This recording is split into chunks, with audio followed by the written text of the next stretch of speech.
Hi everybody, I am Tony Lawand with One World Media and the Interface. I'm here with Will O'Donnell from Verus, guys. And I got to tell you, they threw a party last night that was second to none. I know I'm not supposed to be here for the parties, but it was a great event. Will, thank you for that, by the way. Give me a quick rundown on Verus. No, absolutely. Well, first, let's just clear the air. You are absolutely here for the parties. You know you're here for the parties. You know, you mask around as media, but you're here for the parties. We know it. They know it. It's fine. Just, no need to tell them that. But yeah, so Verus itself, community project. Unheard of, really, in today's crypto space. Wait, what's community? Tell me what's community. So, in the same vision as what Satoshi's, dream was with Bitcoin, with Bitcoin, is, an actual full community. No company, no DAO, no VC money.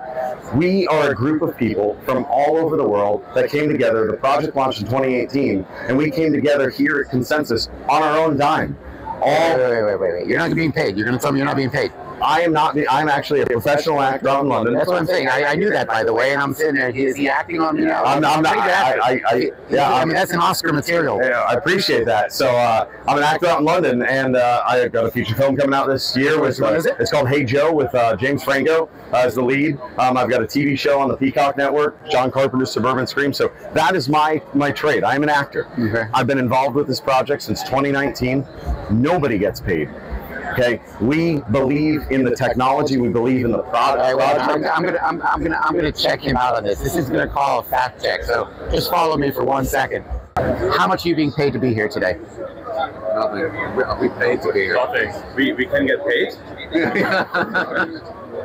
Yeah, no. Nothing. So, moreover, what was that? What did you say?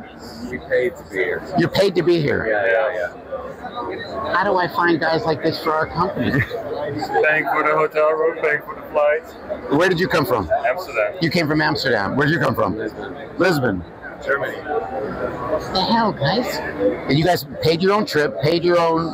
More or less, yeah. It's partly for my own business that I'm researching, but also to meet these guys. So Verus is a true community. 100%. All right, I believe him now. Apart from community, the Satoshi method, what else is unique about Verus?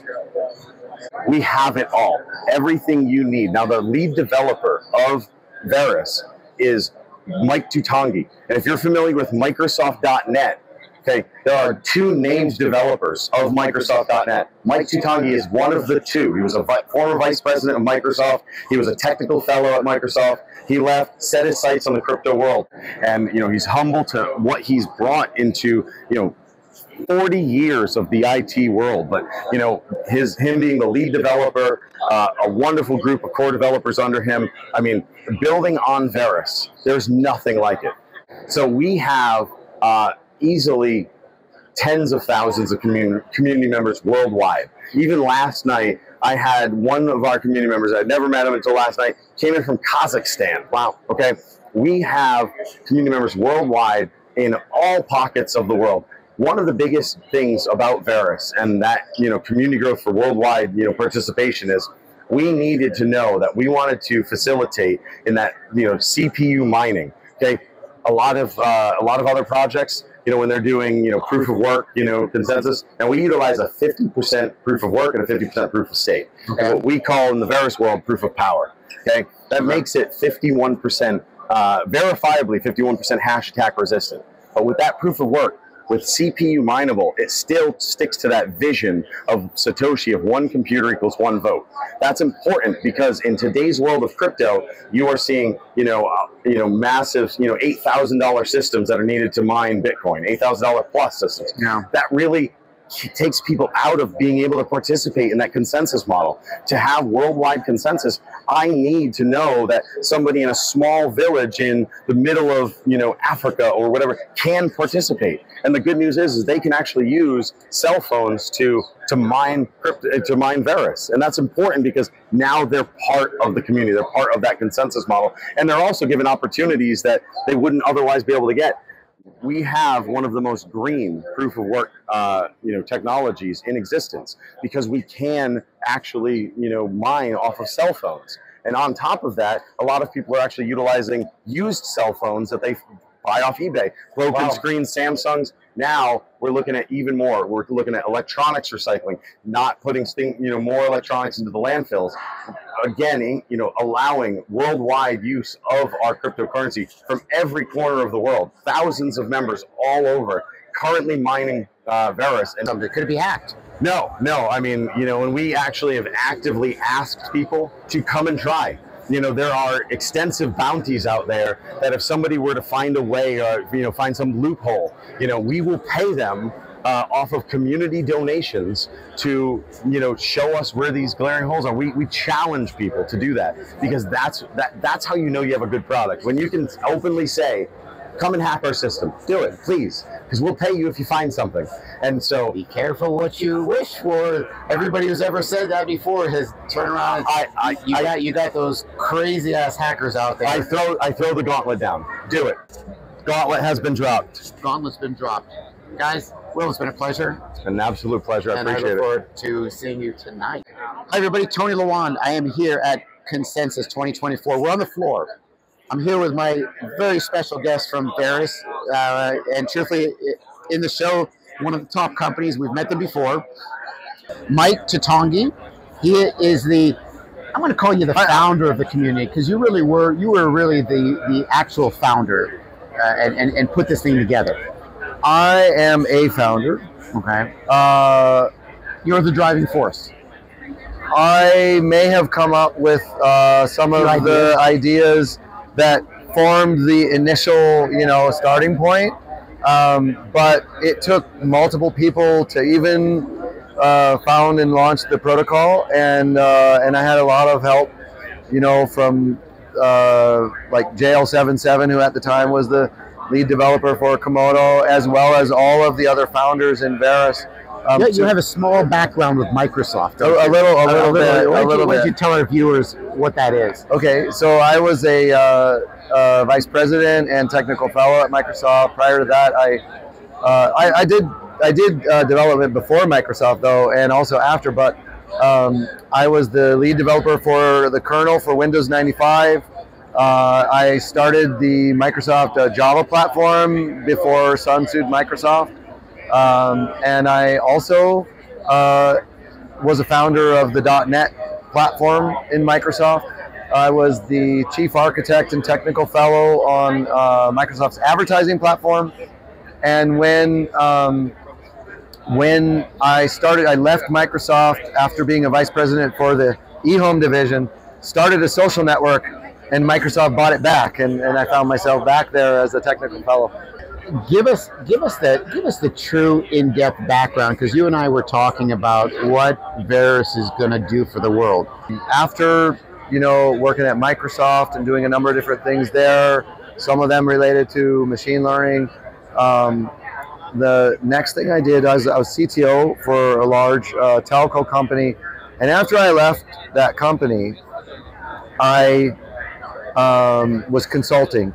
I was doing big data development, consulting. I realized is that if I could figure out a way to get the truth from people, and when I say that, I don't mean a company that would take people's data, process it, filter out what they don't like, add what they might want, and try to sell you something, or whatever it is else they're doing with it. They're going to have an agenda, a for-profit agenda. If I could somehow figure out how to make a system that could reach people directly and enable them to be incentivized directly so they could earn by participating, and then they would get, if they had privacy but verifiability, meaning they could participate directly and you could know that is the missing ingredient. You have that much details on somebody. Could you really hide your identity? See, that's Verus.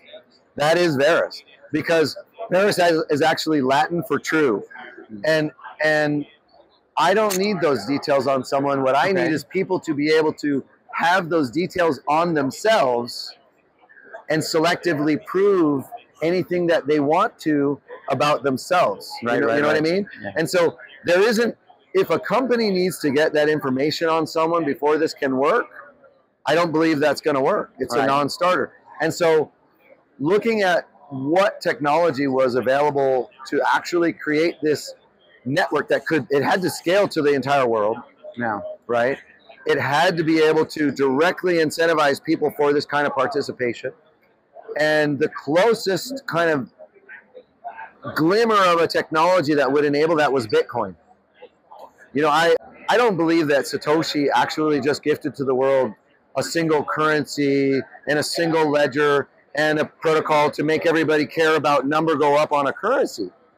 I think that actually it was a much bigger gift, which was consensus, decentralized consensus at scale. It doesn't have to be just on a single ledger of a single number. You know, a lot of people kind of felt that it did for a long time, and I think that maybe held things back. But the concept of decentralized consensus at scale could actually serve if you would extend the core protocol with protocol level things like self-sovereign identities that are owned, not rented. You get one, it's yours for life. Just like you have Bitcoin on the Bitcoin chain, it's yours for life. You get one, it's yours for life.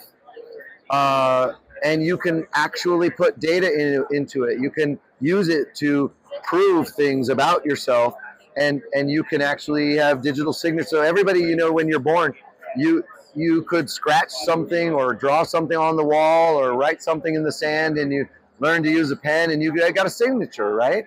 So why are we renting digital signatures from companies and making sure that they have to like be involved in even our signature? That's ridiculous. They're making money off you. It's rent. It's rent, and it doesn't need to be. And so all of the concepts, an identity at the core protocol level, currencies actually at multiple currencies at the core protocol, not a single currency blockchain that has a computer above it, and all of the currencies are invented by applications that don't have any standardization of accounting or any, you know, because they could do anything, and they're written by thousands of different people, and there's not accounting in the core consensus protocol level. There's only, are you running code correctly? That's the only question that needs to be answered in those kinds of systems. But that isn't, to me, a systems layer.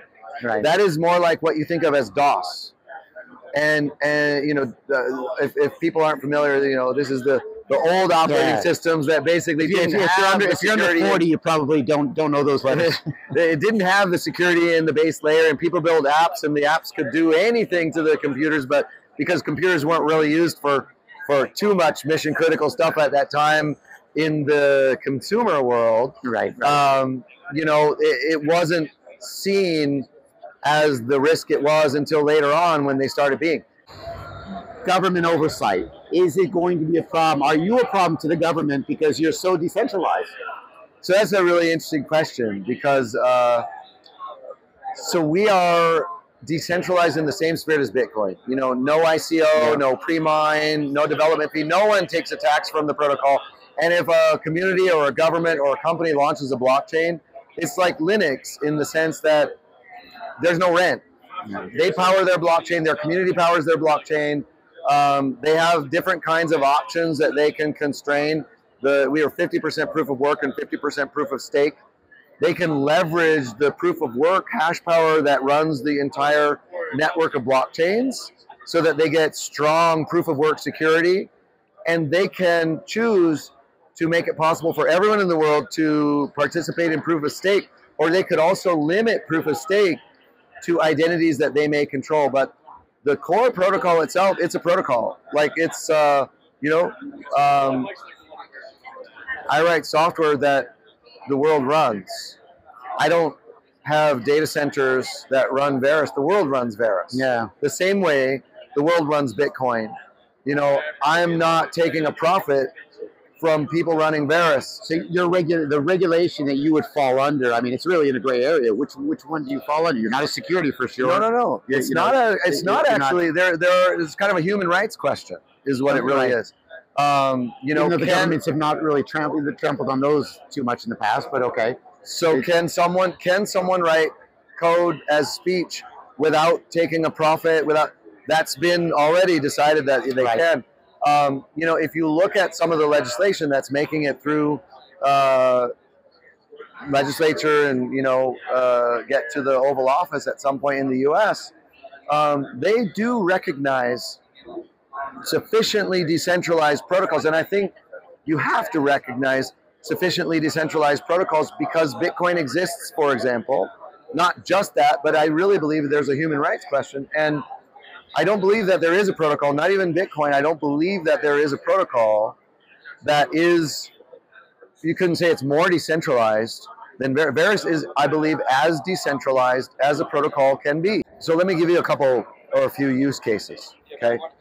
So payments, we scale, unlimited scale, so we scale out, and we could serve, the blockchain itself without having to have extra layer 2s or other things. Blockchain and the Internet of Value itself, multiple blockchains, independent, can serve the entire world of 8 billion plus people making transactions and making payments easy on their phone all day, every day, and just fine. Do we run into any global banking issues? Like, the MasterCard Visa system is very territorial as an example, the banking system, the SWIFT system, any of those? Well, does that run into any of those, or is this just... It's a protocol and it's a permissionless system. So if some vendor says, I want to use this protocol and I want to save on transaction fees and settlement processing and these kinds of things, and they say, okay, I'm going to run a tablet or something, and I'm going to sell... maybe I want to receive Verus, that would be my choice, but maybe I want to receive USDC, maybe I want to receive EuroC, maybe I want to receive other currencies like a yen or something. As long as that currency is available on Ethereum, it can also be available on Verus, and it can be available on every blockchain connected to Verus with provable cryptographic connections. This is not somebody who is saying, I agree that that transaction can go from this place to that place. It's provable cryptography. And so if a vendor says, I want to be paid in my local currency, and I want to serve I want to sell coffee, I want to sell coffee. And it's not a very expensive high ticket item, right? So the fees cannot be too high. The lowest fees cannot be too high. And I want to receive my currency. I've been actually demonstrating here in just giving away some currency out of my own wallet that a payer, someone who's paying for something, can pay in one currency, and it can go through the protocol. There's no intermediary taking fees. It's literally the fully decentralized protocol.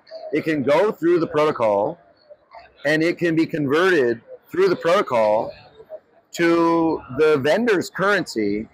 And because this is actually at the protocol level, and we've also solved another thing that people are currently using on other chains, and we're the only protocol that solved it, to get in front of these transactions and take some money, and the person who's sending and converting funds thinks that they're going to get a certain amount, and they don't really get a fair price, and it ends up sometimes it's very, very different. Of course, I've gone through that myself. Very different, and so the vendor can just display a QR code. This already works on the wallets today.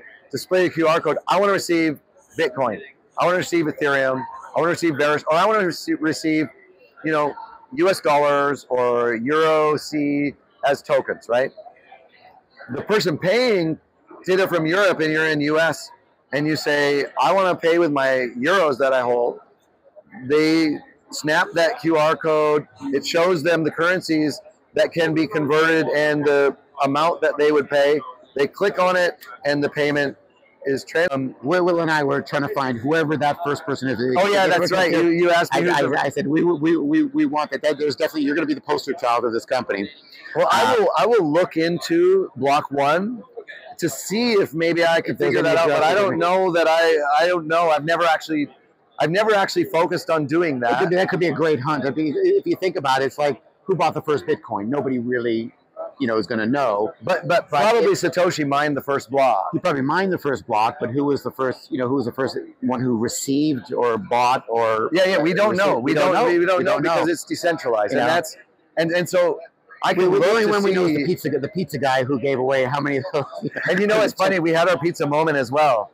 I was at a farmer's market, and as far as I know, to that point, no one had actually bought real world things with Verus. And there was a pasta company, La Pasta in Seattle. I think they're still there, and they were accepting cryptocurrencies of different kinds. I said, "Hey, do you take Verus?"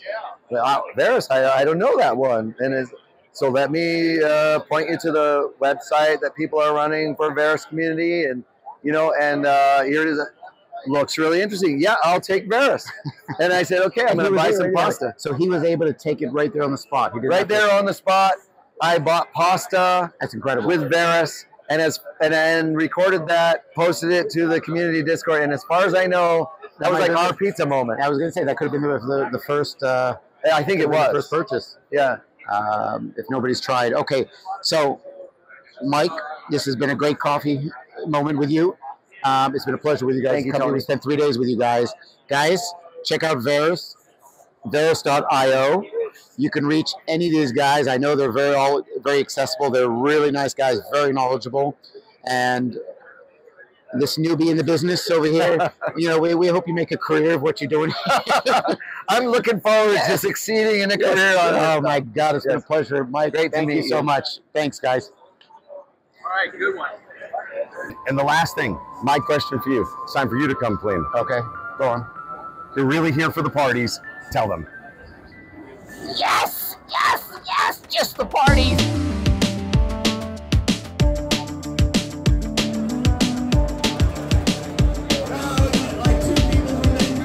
Is an amazing experience. Verus launched in 2018. So with no further introduction, I give you Mike Toutonghi. Thank you for coming. I hope that you have been enjoying the food, the chili lime chicken.